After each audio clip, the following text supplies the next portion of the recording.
매일성경 묵상 나눔입니다. 2025년 8월 28일 금요일입니다. 시편 132편, 33편, 134편을 오늘 묵상합니다. 본문을 읽습니다. 여호와여 다윗을 위하여 그의 모든 겸손을 기억하소서. 그가 여호와께 맹세하며 야곱의 전능자에게 소원하기를 내가 내 장막 집에 들어가지 아니하며 내 침상에 오르지 아니하고 내 눈으로 잠들게 하지 아니하며 내 눈꺼풀로 졸게 하지 아니하기를 여호와의 처소 곧 야곱의 전능자의 성막을 발견하기까지 하리라 하였나이다. 우리가 그것이 에브라다에 있다함을 들었더니 나무 밭에서 찾았도다. 우리가 그의 계신 곳으로 들어가서 그의 발등상 앞에 엎드려 예배하리로다. 여호와여 일어나사 주의 권능의 교회와 함께 평안한 곳으로 들어가소서. 주의 제사장들은 의의 옷을 입고 주의 성도들은 즐거이 외칠지어다. 주의 종 다윗을 위하여 주의 기름 부음 받은 자의 얼굴을 외면하지 마옵소서. 여호와께서 다윗에게 성실히 맹세하셨으니 변하지 아니하실지라. 이르시기를 내 몸의 소생을 내 왕위에 둘지라. 내 자손이 내 언약과 그들에게 교훈하는 내 증거를 지킬진대 그들의 후손도 영원히 내 왕위에 앉으리라 하셨도다. 여호와께서 시온을 택하시고 자기 거처를 삼고자 하여 이르시기를 이는 내가 영원히 쉴 곳이라. 내가 여기 거주할 것은 이를 원하였음이로다. 내가 이 성의 식료품에 풍족히 복을 주고 떡으로 그 빈민을 만족하게 하리로다.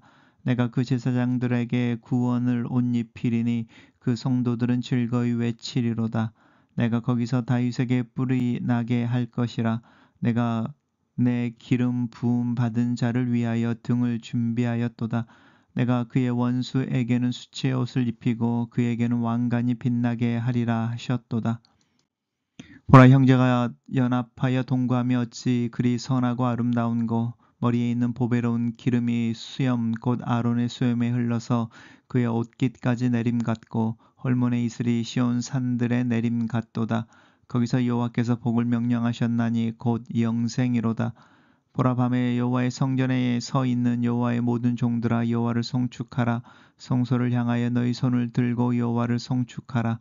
천지에 있는 여호와께서 시온에서 내게 복을 주실지어다. 오늘은 하나님의 백성이 누릴 복에 대한 노래입니다. 먼저 132편에서는 여호와여 다윗을 위하여 그의 모든 겸손을 기억하소서. 다윗과 관련되어진 이야기인데 다윗의 맹세입니다. 다윗이 맹세하기를 야곱의 전능자에게 소원하여 내가 내 장막의 집에 들어가지 않겠다. 내 침상에 오르지 않겠다. 내 눈에 잠들지 않고 눈꺼풀로 졸지 않겠다. 내가 집중하여 어떤 일들을 하고 쉬지 않겠다라는 뜻입니다. 왜 쉬지 않느냐면 여호와 야곱의 전능자의 성막을 발견하기까지 쉬지 않는다라는 것이었습니다. 여호와의 전능자의 성막이 이제 에브라다라고 하는 곳에 있다함을 들었다라고 하는데 이 부분은 우리가 이제 그 사무엘상 6장, 7장의 내용들이라고 할 수 있는데요. 이제 엘리 제사장 시절에 사무엘이 아직 어렸을 때에 블레셋과 이스라엘의 싸움에서 법궤를 블레셋에게 빼앗겨 버리고 그리고 이제 블레셋의 재앙이 일어나자 블레셋 사람들이 하나님의 법궤를 젖을 떼지 않은 송아지를 두 남소 두 마리 그들 위에 어깨에 멍에를 매게 하고 수레를 끌게 하여 법궤를 올려놓고 베세메스라고 하는 곳에 가게 하는 부분이었습니다. 그래서 이제 그 하나님의 법궤가 그 베세메스 지역에 있던 부분이고 그곳에 가서 우리가 그 계신 곳에 가서 발등상에 엎드려 예배하리이다. 그리고 이제 예루살렘으로 그 법궤를 옮기는 내용하고 관련되어진 이야기입니다. 그때 주의 제사장들은 의의 옷을 입고 주의 성도들은 즐겨 외칠지어다. 이렇게 이야기합니다. 그러니까 여호와의 법궤가 하나님의 성전에 있기를 열심을 내었던 다윗의 열심을 기억하셔서 다윗이 이제 하나님의 성전을 짓고 싶어했던 그 열망을 하나님이 이제 어여쁘게 받으시고 오히려 하나님이 다윗에게 집을 지어주겠다 약속하셨던 그 약속을 지킬 것에 대한 이야기입니다. 여호와께서 다윗에게 성실히 맹세하셨다. 그 왕위에 대한 이야기이죠. 근데 이제 그 조건이 있습니다. 내 언약과 것과 그들의 교훈하는 내 증거를 지킬진대라는 겁니다. 내 자손이. 그러면 그들의 후손도 영원히 내 왕위에 앉을 것이다. 여호와께서 시온을 택하시고 거기를 거처 삼으셔서 시온에 이제 하나님의 성전을 짓는 것을 허락하시고 그 성전 안에 머무셨다라고 하는 노래이고요. 하나님은 그렇게 예루살렘에 거주하심으로 예루살렘이 풍성하고 풍족하고 거기에는 이제 배고픈 자들이 없었다. 그리고 하나님을 섬기는 제사장들이 구원의 옷을 입고 거기에는 성도들의 예배의 즐거움과 하나님을 찬양하는 즐거운 노래로 가득하게 될 것이며 거기서 다윗에게 뿔이 나게 할 것이다. 이렇게 말하는 이 뿔이 난다라고 하는 것은 이제 우리가 구약 성경을 읽다 보면은 모세가 십계명을 받기 위해 시내산에 올라가 하나님과 40일을 함께 지내다가 내려왔을 때에 그 하나님의 영광의 광채가 이제 모세에게 반사되어져 있었습니다. 이럴 때에 하나님의 영광이 모세 얼굴에 빛나고 있었다라고 할 때 그 영광이라는 단어가 이제 이 뿔이라는 단어로 연결되어집니다. 그래서 다윗에게 뿔이 나게 할 것이다라는 것은 다윗이 하나님의 영광을 이렇게 반사하는 리플렉션이라고 하는 부분이죠. 하나님의 영광이 다윗을 통해서 나타나게 될 것이다라고 하는 부분입니다. 내가 기름 부은 자를 위하여 등을 준비하였다. 밝게 어둠 가운데 빛날 것이고 하나님께서 그의 왕관을 빛나게 해주실 것이다. 이것은 그 왕관 자체가 빛나는 부분이 아니라 하나님의 임재가 다윗과 함께함으로 다 하나님의 빛이 다윗에게 반사되어져서 다윗이 빛나게 될 것에 대한 노래를 하고 있습니다. 133편에서는 우리가 잘 알고 있는 부분이죠. 형제가 연합하여 동감이 어찌 아름다운고 머리에 있는 보배로운 기름이 수염 곧 아론의 수염에 흘러서 그 어깨까지 내림 같고 헐몬의 산 이슬이 이제 시온의 산들에 내린 것 같다. 이렇게 이야기하는데 그 팔레스타인이나 특별히 이스라엘이 구약에 있던 그 약속의 땅이라고 하는 것은 비의 양들보다 아침에 그 내리는 이슬의 양들로 인해서 곡식이 자라고 또 생명체들이 유지되어졌던 부분들입니다. 그래서 그 아침 이슬과 같다라고 하는 부분이 비를 내리는 것보다 훨씬 더 중요한 영역이었던 그 만물을 새롭게 하고 생기 있게 하는 부분이 이 이슬이라고 하는 부분입니다. 여호와께서 복을 주셨는데 곧 그것이 영생이다라고 하는 부분이고 이 영생이 우리가 이제 성경에서 중요한 단어로 연결되어진데 관계의 교제의 풍성함과 연관되어진 단어라는 것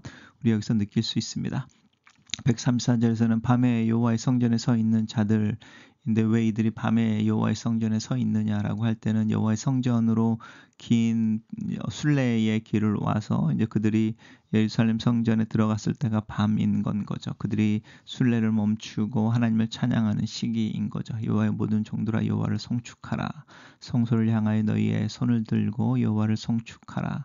천지를 지으신 여호와께서 시온에서 내게 복을 주실 것이다. 하나님의 전을 그리워하여 함께 긴 순례를 떠나 하나님을 예배하기 위해 모여있는 이들에게 하나님이 얼마나 즐거워하시는지에 대한 노래입니다.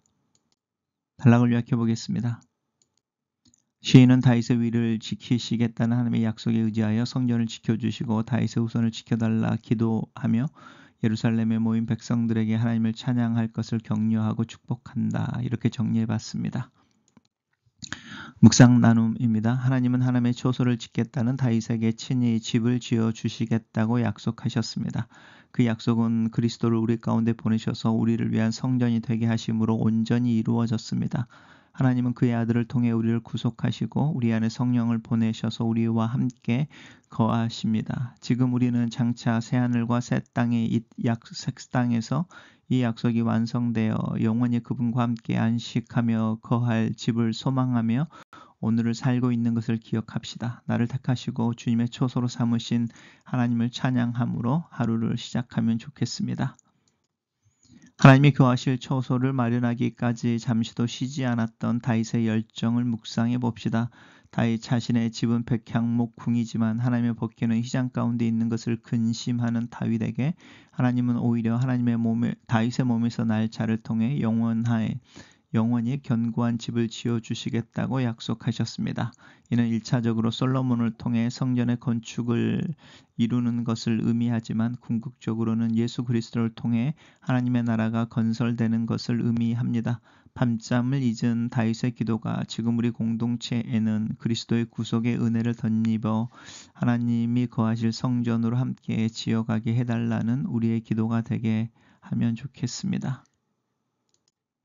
하나님은 형제와 자매의 연합이 있는 곳에 생명을 주십니다. 언약 공동체 안에서 사랑의 율법에 순종하는 자만이 그 공동체 안에 거할 수 있고 공동체 안에서 하나님과 관계를 맺을 때에만 영생을 누릴 수 있습니다. 교회가 실망스럽다고 교회 공동체를 등지는 것은 언약 공동체를 통해 흘러 넘치는 하나님의 복과 단절되는 것입니다.